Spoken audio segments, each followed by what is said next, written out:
네, 오늘 당잠사입니다. 당신이 잠든 사이 전해진 소식들 확인해 보시죠.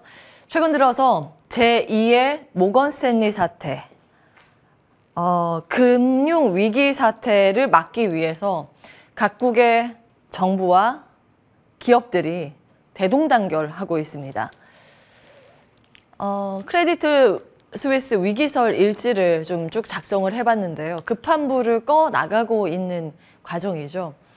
지난번에 말씀드렸지만 원래 작년부터 크레디트 스위스는 실적의 위기가 드러나면서 고액자산가들이 자금을 인출해 가는 정황이 포착됐다라는 부분 말씀을 드렸습니다. 이제 빌황의 아케고스 사태의 영향을 좀 실적에 크게 반영을 시킨 건데요.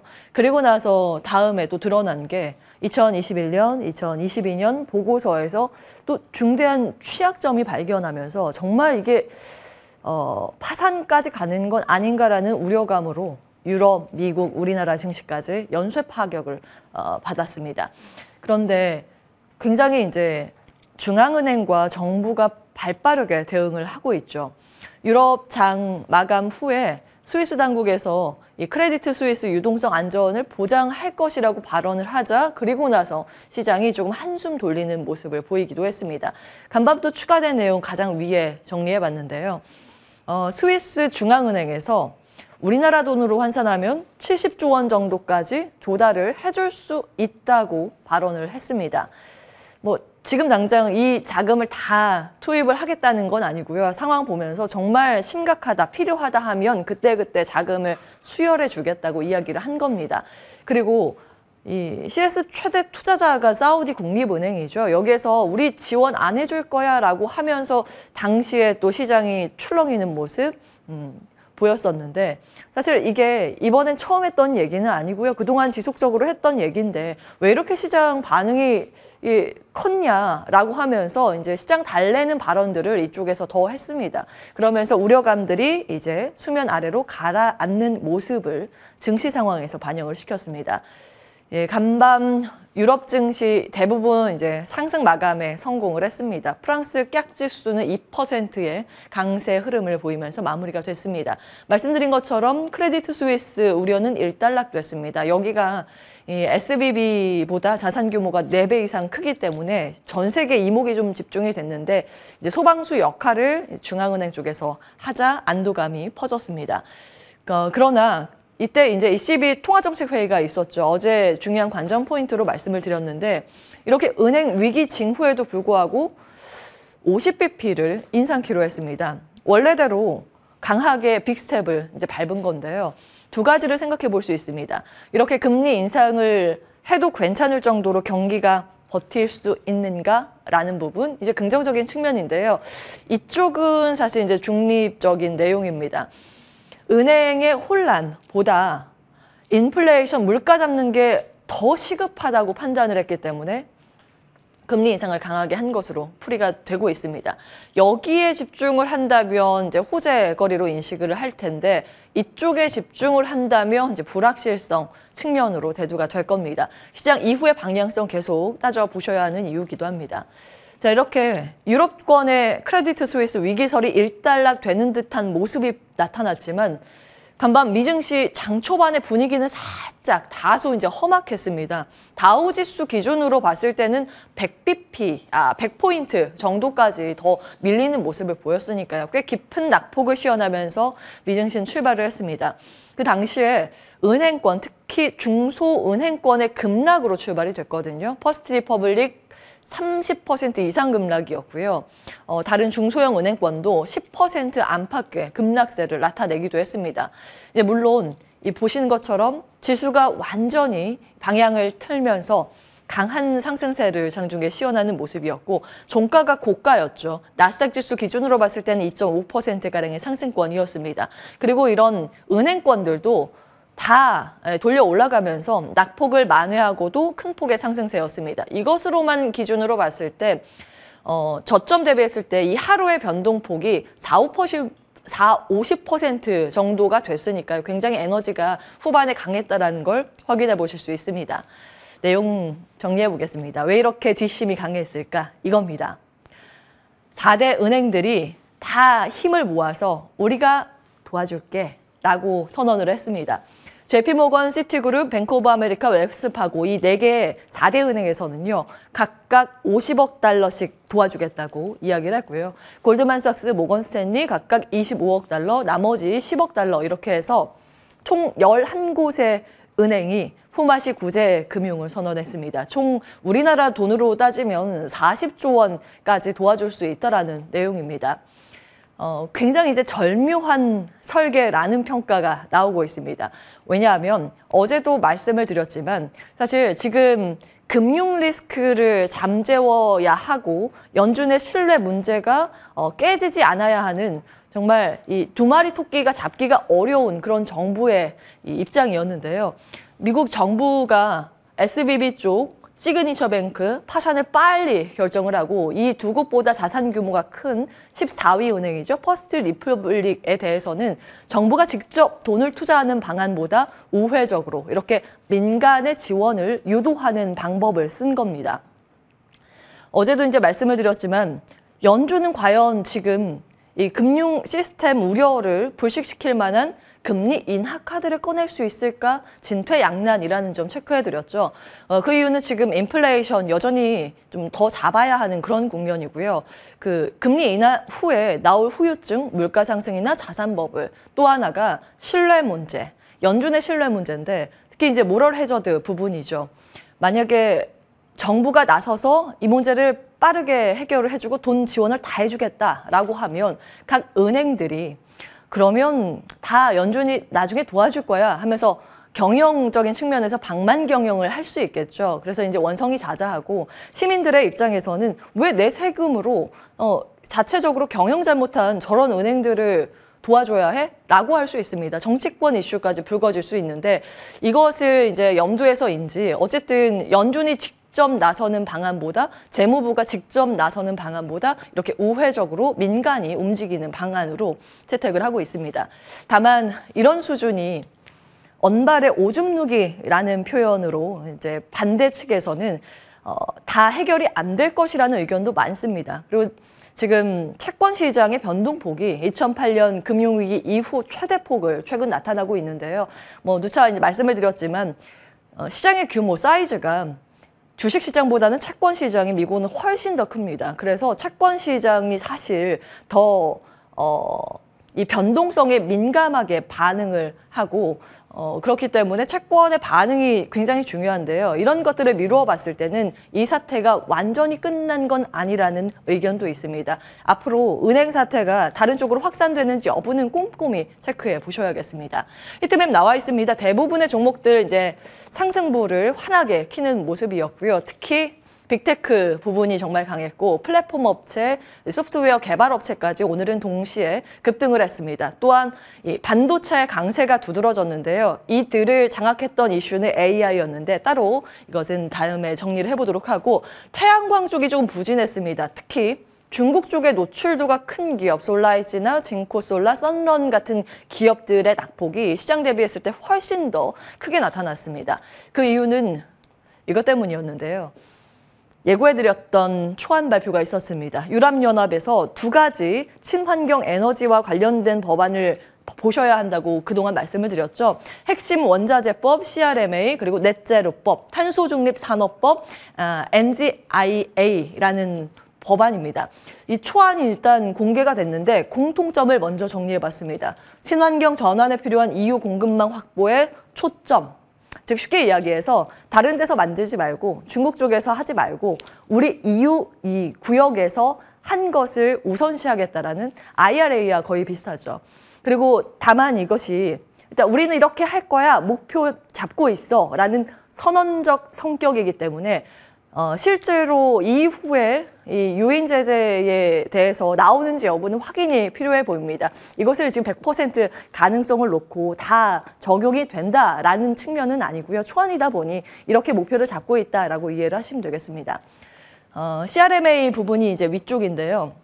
보시면 최소 영내에서 생산해야 되는 비중이 10% 목표고 영내에서 가공하는 이쪽이 40% 목표입니다. 그리고 재활용 비율이 한 15% 정도는 나와야 한다고 보고 있고요. 제3국에서 유입되는 제품은 65% 미만이라고 규정을 했습니다. 이건 조금 더 타이트하게 이번에 목표를 잡은 건데 2주 전에 관련해서 추측이 됐었던 유출본에서는 그래도 70%까지는 들여올 수 있다고 봤는데 그 들여올 수 있는 비율을 65%로 조금은 강화시켰습니다. 그래서 미국 내에서 만드는 공장을 가지고 있는 기업들은 그나마 괜찮을 텐데 그렇지 못한 기업의 타격이 간밤 미증시에서 컸다고 이해를 하시면 되겠습니다. 그리고 넷째로법 보시면 영내 청정기술 원자재 공급망 확보를 유도하는 법안인데요. 여기에 포함되는 게 태양광, 태양열, 육상, 해상 풍력 발전, 배터리 등이 여기에 포함이 됩니다. 그럼 이 내용을 봤을 때도 영내의 수요 중심이기 때문에 피해 섹터가 아마 나오게 될 텐데 국내에서 관련된 기업들 어떻게 대응 전략 세워야 하는지는 출연자들에게 점검 받도록 하겠습니다.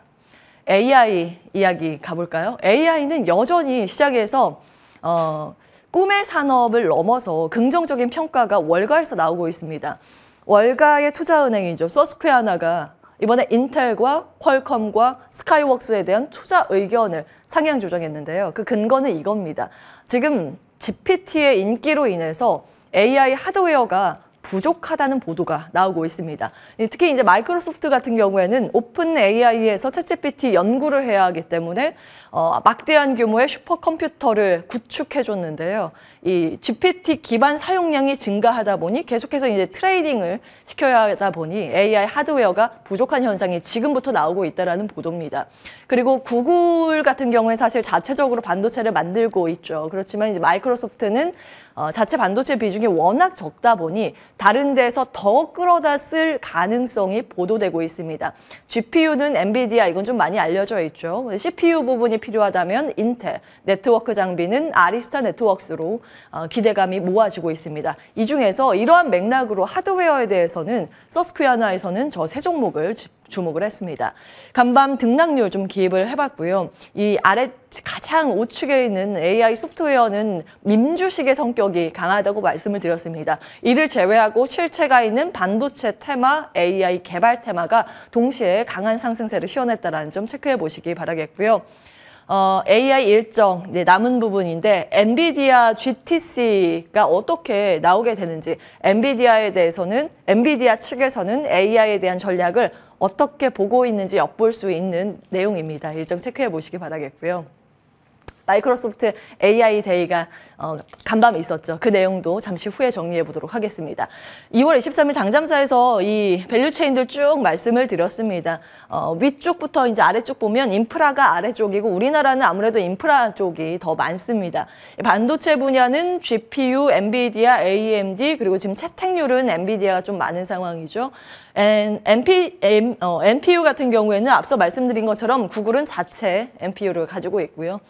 인텔이 여기에 좀 해당이 됩니다. 그리고 나서 이후에는 이제 메모리가 필요할 텐데 사실 여기가 선순위고 이 부분이 후순위라는 점은 말씀을 드렸습니다. 이 메모리 분야는 삼성전자, SK하이닉스, 마이크론인데 그래도 우리나라의 연관이 큰 마이크론이 간밤 또 4% 이상 급등을 했기 때문에 오늘 우리 시장의 반응도 기대를 해보겠습니다.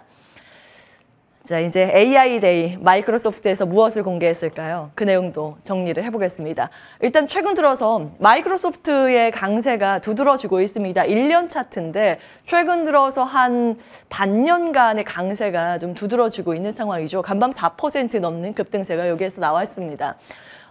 마이크로소프트 AI 적용이 확대되고 있다는 점은 체크해 드렸습니다. 우리나라 이제 네이버 검색 플랫폼이라고 이해를 하시면 되는데 이 회사 제품은 이 빙이라는 검색 플랫폼을 가지고 있습니다. 여기에는 이미 적용을 했었는데 이제 대표적인 오피스 프로그램 제품에 AI를 적용하겠다는 이 모델을 간밤 공개를 했습니다.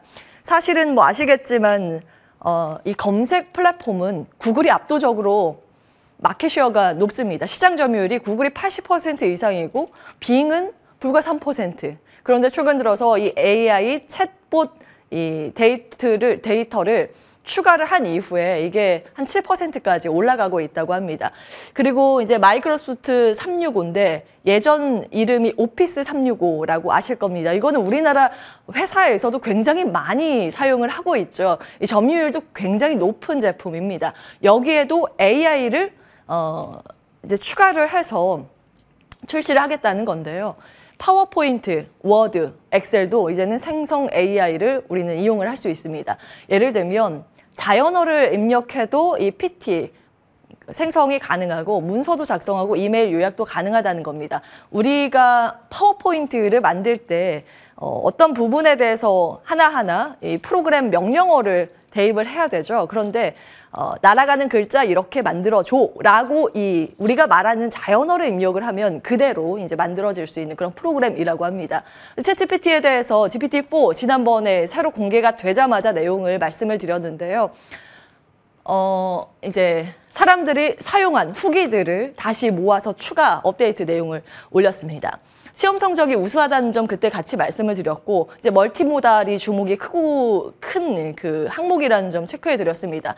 이제 이미지를 GPT가 알아서 이제 이해하고 거기에 맞춰서 솔루션을 제공해주는 이 내용인데요. 예를 들면 뭐 달걀, 밀가루, 버터 이런 것이 있는 사진을 찍어서 그 사진을 AI에 올립니다. 챗GPT에 올립니다. 그리고 나서 이걸로 만들 수 있는 음식을 만들어줘 라고 하면 그걸로 만들 수 있는 음식과 함께 재료법, 조리법까지 같이 만들어줄 수 있다고 합니다.